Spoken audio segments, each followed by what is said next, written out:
Welcome to I news. Middle east యుద్ధంలో Iran దేశాన్ని ఇప్పుడు ఒక కొత్త భయం తీవ్రంగా వెంటాడుతోంది. ఇరాన్ నూతన సుప్రీం లీడర్ ముజ్తబా ఖమేనీ గురువారం నాడు ఒక సంచలన ప్రకటన విడుదల చేస్తూ తమ దేశ పౌరులను అప్రమత్తం చేశారు. అమెరికా, ఇజ్రాయెల్ వంటి శత్రు దేశాలు ఇరాన్ సైనిక శక్తి ముందు మోకరిల్లాయని, అందుకే ఇప్పుడు వారు దేశంలో అంతర్గత కలహాలు సృష్టించడానికి కుట్రలు పన్నుతున్నారని ఆయన ఆరోపించారు. ప్రజల్లో నిరాశ, నిస్పృహలను నింపే ఏ చర్య అయినా శత్రువుకు సహాయం చేయడంతో సమానమని ఆయన హెచ్చరించారు.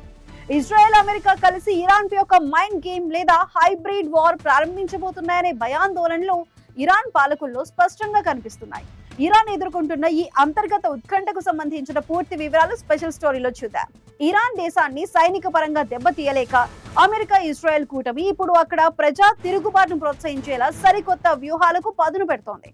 గతంలో కూడా ఇరాన్ లో అంతర్గత తిరుగుబాటు లేవనెత్తడానికి ఇజ్రాయెల్, అమెరికా ప్రయత్నించిన దాఖలాలు ఉన్నాయి. అయితే ప్రస్తుతం ఇరాన్ ప్రభుత్వం ఇంతలా భయపడటానికి సుప్రీం లీడర్ ముజ్తబా ఖమేనీ ఈ రేంజ్ లో హెచ్చరికలు జారీ చేయడానికి 3 బలమైన కారణాలు కనిపిస్తున్నాయి. మొదటి కారణం, మాజీ supreme leader Ayatollah Ali Khamenei హత్యకు గురైన తరువాత ముజ్తబా ఖమేనీని ఇరాన్ తదుపరి సుప్రీం లీడర్ గా నియమించారు. కానీ ఆశ్చర్యకరమైన విషయం ఏంటంటే, ఆయన అధికారంలోకి వచ్చినప్పటి నుండి ఇప్పటి వరకు ఒక్కసారి కూడా ప్రజల ముందుకు రాలేదు. కనీసం ఆయనకు సంబంధించిన ఎలాంటి అధికారిక వీడియోలు కూడా బయటకు రాలేదు. ముజ్తబా కేవలం రాతపూర్వక సందేశాలను మాత్రమే జారీ చేస్తూ ఉండటంతో ఆయన అసలు ఎక్కడున్నారు అనే దానిపై ఇరాన్ స్థానిక మీడియాలో రకరకాల అనుమానాలు, చర్చలు మొదలయ్యాయి. రెండవ కారణం, ఇజ్రాయెల్ ప్రధానమంత్రి బెంజమిన్ నెతన్యాహు గురువారం నాడు ఇరాన్ ప్రజలను ఉద్దేశించి నేరుగా ఒక పిలుపునిచ్చారు.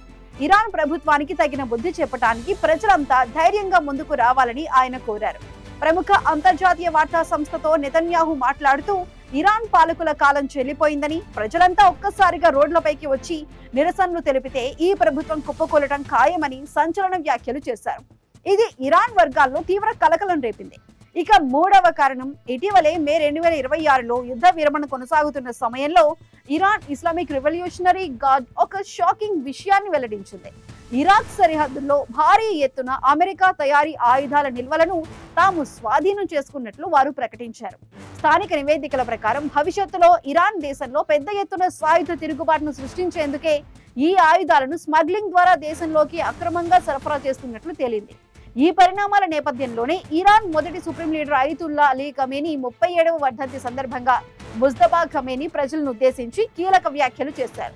శత్రువులు ఇరాన్ పై కేవలం సైనిక పరంగానే కాకుండా మానసిక యుద్ధాన్ని కూడా కలిపి హైబ్రిడ్ వార్ రూపంలో దాడి చేస్తున్నారని మండిపడ్డారు. ఇలాంటి క్లిష్ట సమయంలో ఇరానియన్లు అందరూ ఏకతాటిపై నిలబడాల్సిన అవసరం ఎంతైనా ఉందన్నారు. ఇరాన్ దేశం ఇప్పటికీ ఖమేనీ చూపించిన ఆదర్శాలు, ఆలోచనల ప్రకారమే నడుస్తోందని ఆయన స్పష్టం చేశారు. అమెరికా, ఇజ్రాయెల్ దేశాలు ఇరాన్ ప్రజల మధ్య విభేదాలు సృష్టించి వారిని సొంత ప్రభుత్వానికి వ్యతిరేకంగా రెచ్చగొట్టడానికి విభజించు, పాలించు అనే దొంగ దెబ్బ తీసే ఆయుధాన్ని వాడుతున్నాయని, కాబట్టి దేశ పౌరులంతా అత్యంత అప్రమత్తంగా ఉంటూ శత్రువుల కుట్రలను తిప్పికొట్టాలని పిలుపునిచ్చారు. శత్రు దేశాల వ్యూహాల మధ్య ఇరాన్ లో ఈ అంతర్గత ఉత్కంఠ ఎలాంటి మలుపులు తిరుగుతుందో చూడాలి.